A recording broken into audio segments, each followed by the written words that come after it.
Good evening, everyone. Before we start our open forum, may I ask Miss Chriselle Blaise Salmoy to lead our prayer. Okay, for all Catholic, sign of the cross in the name of the Father, the Son, the Holy Spirit. Our most heavenly Father, as we gather here tonight, we humbly invoke your blessings upon this forum. May your guiding may your guiding light illuminate our path as we embark on our journey together. Grant us wisdom, courage, and compassion as we engage in meaningful discussions. Bless all those present with open hearts and mind, fostering unity, understanding, and harmony among us. May this forum be a source of inspiration, growth, and transformation for each participants. We offer our gratitude for our presence, guidance. Amen. Amen. So again, good evening, everyone. Welcome to our open forum. We are the student of Central Mindanao University. I am Azura Ibro B. Sunika, and together with my co-students, I am Vanya Ertlino Longdon. I am Krisha Blaze Salmoy. I am Justin Mintabanda. And I am Joshua Manon Variation. okay, before we start our open forum, may I ask Mr. Roldan Junior Garcia to introduce herself, kanang school and course. So, good evening everyone. So, pasensya kayo ha. Kayo kung mong ulang diri San Fernando City. Okay ra. So, good evening once again. So, I am Roland C. Garcia. I'm student of Philippine College Foundation taking up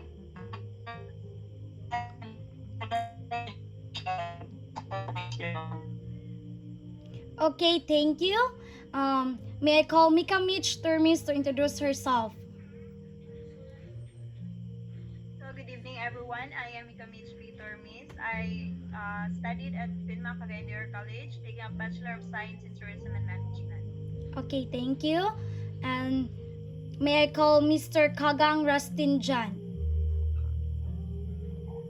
Hello, good evening everyone. I am Rustin Jansi Kakang, a second year BS Electrical Engineering in the University of Science and Technology of CDO. Okay, thank you. Lastly, Mr. Lester Gian de la Cruz. Okay, good evening everyone. I'm Lester Gian de la Cruz from San Isidro College, second year, taking the course of Bachelor of Science in Nursing. Okay, thank you everyone to introduce yourself, and may I call Miss Justin May Tabanda to present the statement of the purpose. Okay, so good evening, everyone. So, this open forum on school cultures, which includes themes such as mental health, finances, student-teacher relationships, and school environment, serves several reasons. So, primarily, it creates a secure and inclusive environment for open discourse, allowing all members of school community to express their issues, ideas, and suggestions. This open forum can foster active listening and understanding among students. By discussing and resolving some important issues, the forum can help break down barriers and misconceptions, resulting in a stronger and more supportive school culture. Furthermore, this open forum can be used to promote mental health, financial literacy, and the value of strong student teacher relationship. By doing so, it can help destigmatize mental health concerns, provide students with financial management skills, and promote a healthy and supportive environment that fosters learning and personal growth. Thank you, Miss Justin May Tambanda. Now may I call Mr. Joshua Varashan to present the short discussion of school culture.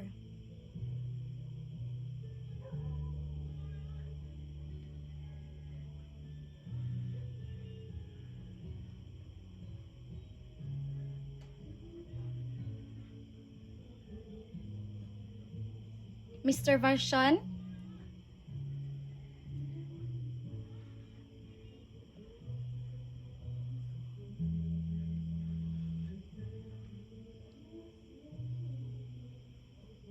Okay, okay.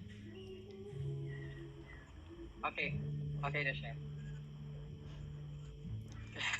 Siya matutlo. So, hi everyone. Once again, good evening. No? Today I'm going to discuss a short discussion about what we're going to call this, about the school culture. So, we all know that the school culture is already collecting our beliefs, the attitudes of each individual, and the behavior and the social norms that characterize a school community. Like it encompasses everything from the relationship between between us, like as student, and the teachers, to value the guide decision making, like a positive cultures, like foster an environment where student like they feel safe, they feel supported and motivated to learn. Um, like we as a future educator, like us, like a student of Central Mindanao University taking of a Bachelor of Physical Education, we ensure that we're going to influence by like these factors such as a leadership, policies, and the traditions, and the overall issues that in our school, in the different school. Um, a strong school culture, like we promote academic achievement and a social emotional development and a sense of belonging among all the members of the school community.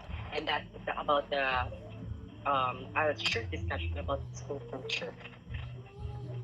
Okay, thank you, Mr. Joshua Variation. And lastly, may I call Mr. Giovanni Dalugdog to present the main topic of this open forum. So, good evening once again, everyone. May I ask if I'm audible? Yes. Okay, now, formally start our open forum. Let's talk about the four main topics that we're going to talk today. Um, the first one is the mental health. Second is financial.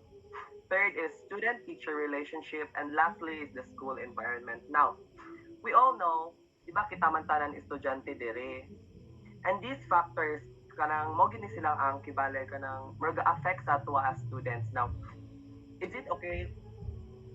This is an open forum, so may I ask Mr. Lester, um, do you have any issues regarding mental health right now, or do you have any struggle mentally and stuff? Um,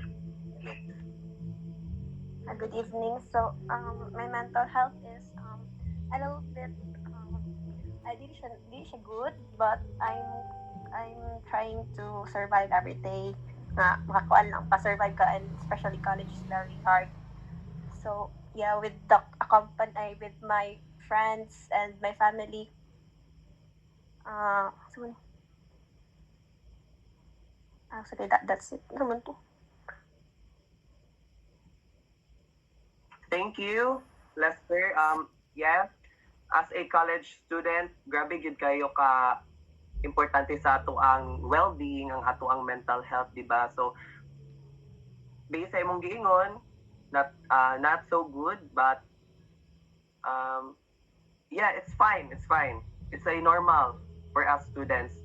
So, kanang ako lang matambang sa imo is that be more positive and kibali mo rag trust yourself, right? So, thank you. Next is let's talk about financial. College students, especially as mga students with different courses, di ba? The struggle kita financially. Labo na sa atong mga bayro nun, mga college fees, department fees, and yeah, isa din siya sa factor nga kibali mo rag, di ba, mostly students ga-stop yun sila due to financial problems. Now, is it okay if I ask Kagang, Mr. Kagang, if do you have any problems financially and how do you cope up with this? Hello, madunggan ako. Yes.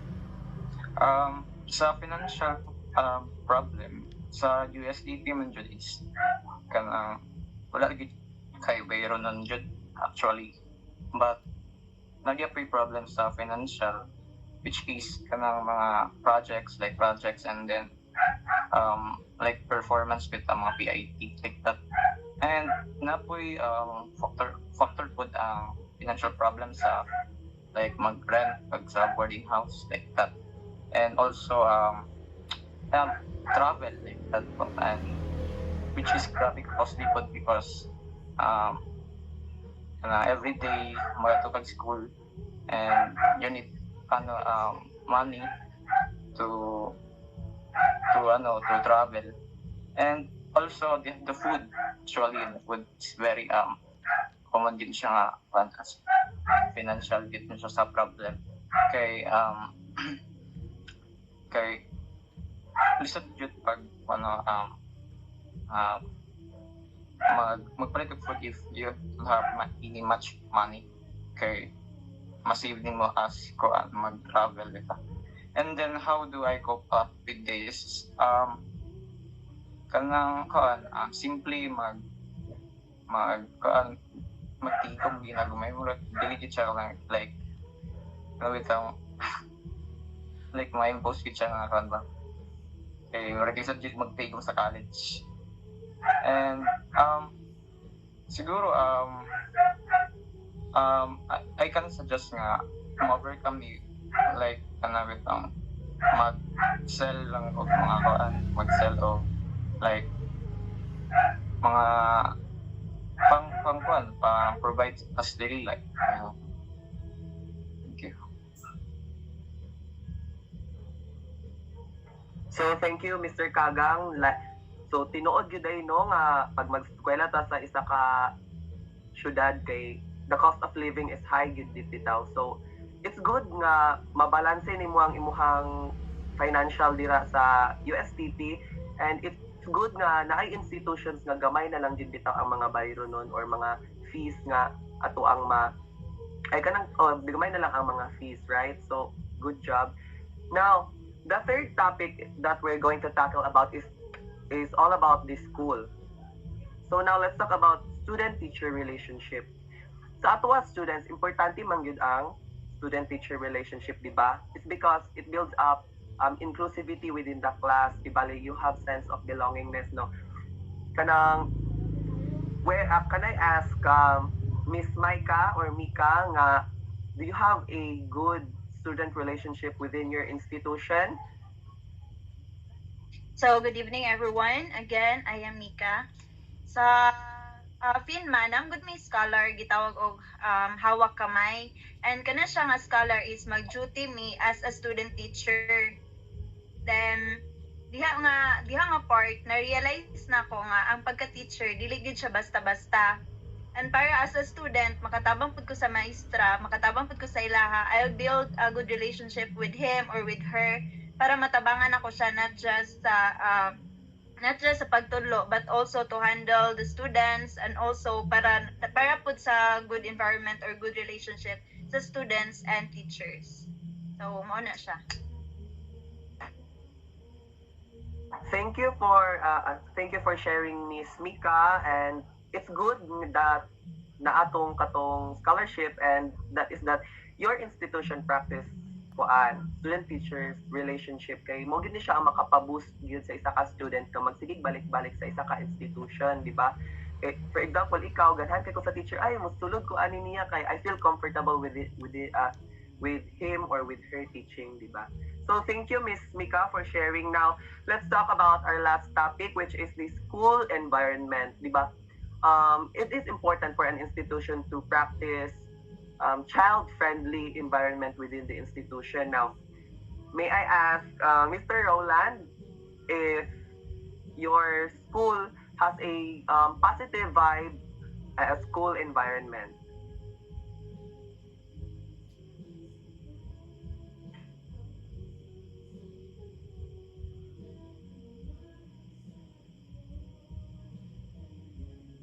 Hello, Mr. Roland? I think putol-putol na yung signal ba eh? ulan magid San Fernando. So ako na lang small discussion na lang sa ako ang part about aning school environment no. So si MU, we do practice inclusivity, right? I hope sa inyo ha pong mga institutions, di ba, kay it's very important that an institution practice very good and positive vibe school environment because it's a building block of being successful and confident student, di ba?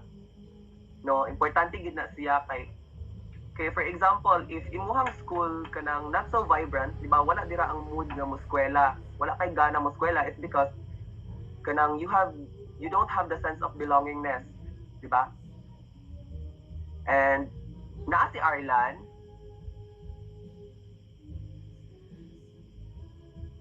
Hello, Mr. Arlan.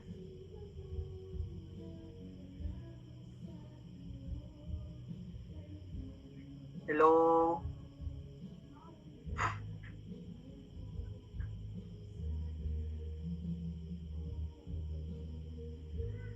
Okay, wala. So, yeah, balik ta, no?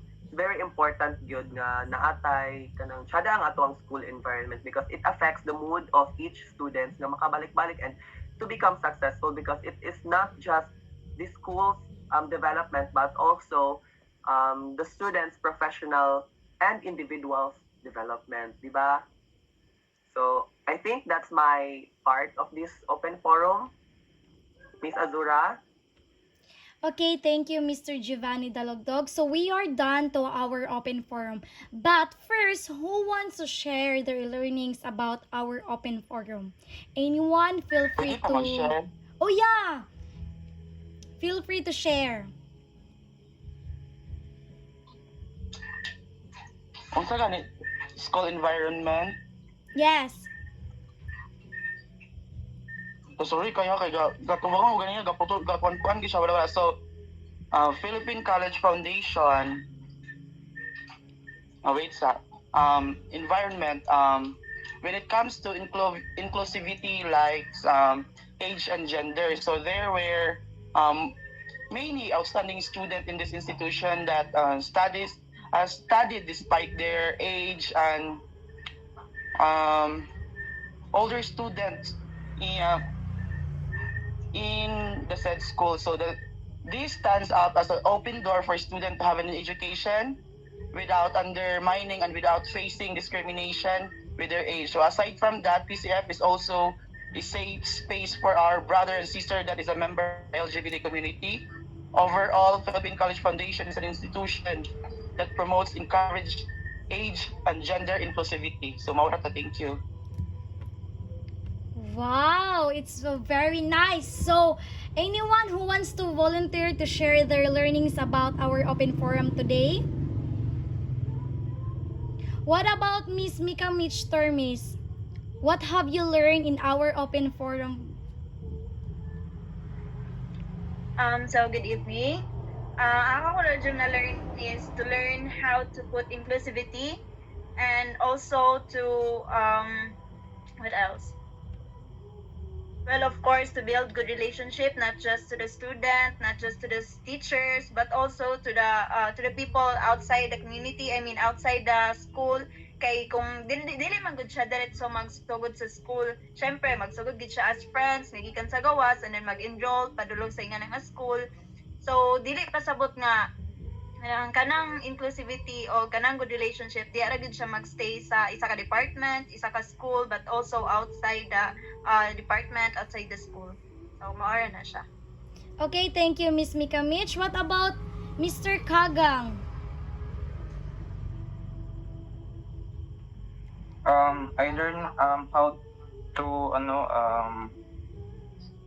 I can bitaw yung mga expectations bitaw dayon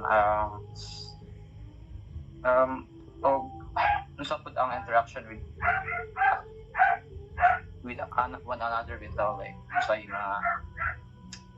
mga beliefs and then the values that we encounter in our school, like that.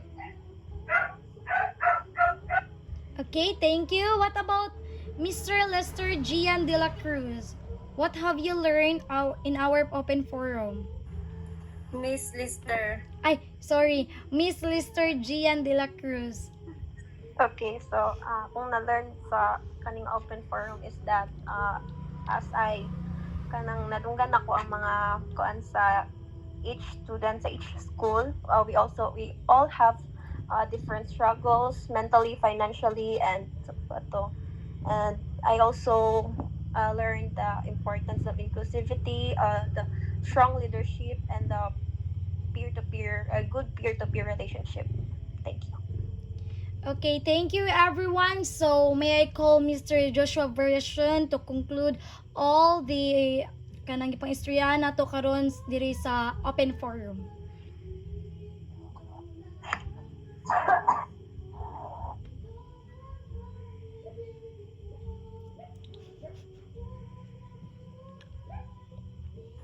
Di ka madunggan wa. Basin dili matuplok na pod yung phone. Sige, no, like, yeah, we're happy to do this about this open forum, no, kay each of us na kita individual kanang mga ideas about this one, like, ha? Ha?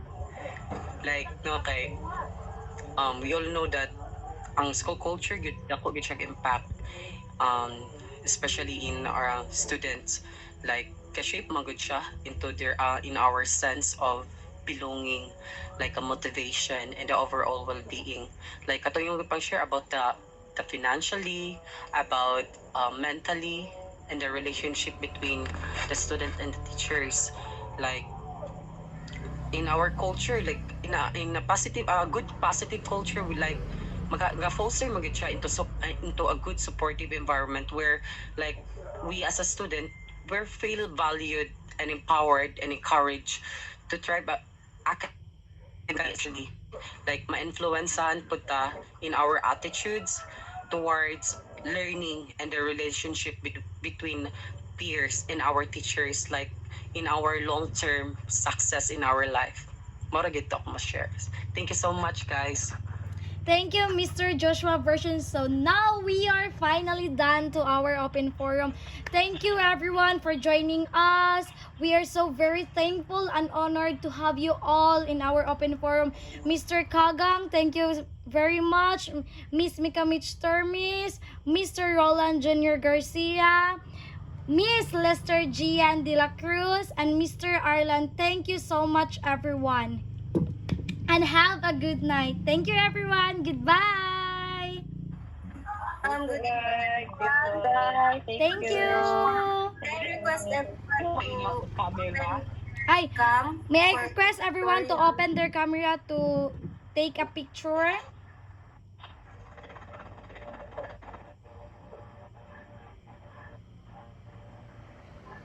Picture ta ba? Ala. Sige. Si Roland o si Arlan, wala pa. Okay na si Roland, open na. Okay na? Arlan, open ka. Okay na, Guro? God, look. Okay na, Guro? Hinay kay signal, dai. Yes, lang ako mag-share. Share na, Arlan. Sige, sige. Okay, 1, 2, 3, smile! Thank you, guys! Thank you, everyone. Thank you, everyone! Good night! God bless. Wala pa ko ka picture. Nana sa ako, ti.